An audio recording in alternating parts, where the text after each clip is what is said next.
Mga miyembro sa Higaonon Tribe sa Cagayan de Oro City ug Iligan City nahatagan og pinaskuhan sa kapulisan ug kasundaluhan sa Northern Mindanao. Dugang detalye sa report ni Cyril Chavez. Gatusan ka mga banay nga miyembro sa Higaonon Tribe sa hilit nga barangay sa Dansulihon sa Cagayan de Oro City ang gipanghatagan og pinaskuhan sa Police Regional Office 10 sa pagpanguna ni Regional Director Police Brigadier General Rolando Anduyan ug inubanan sa Cagayan de Oro City Police Office.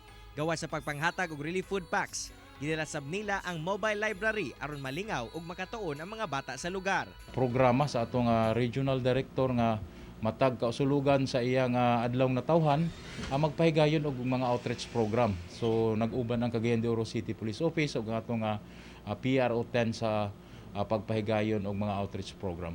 Samtang sa Iligan City, nang hatag sab og pinaskuhan ang kasundaluhan sa 4th Karangalan Company Armored Division ngadto sa mga Higaonon Tribe sa Sitio Limonsudan, Barangay Rogongon.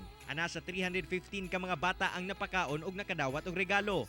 Sulod sa mga regalo, ang mga dulaan, school supplies og candy alang sa mga bata. Samtang nanghatag sab sila og mga face mask, sanina og pagkaon nga ilang gipaagi sa Tribal Council alang sa saktong pag-apod-apod. Tumong sa otoridad sa pagpanghatag kay aron ilahang mapabati sa mga benepisaryo ang tinuod nga mensahe sa Kapaskuhan.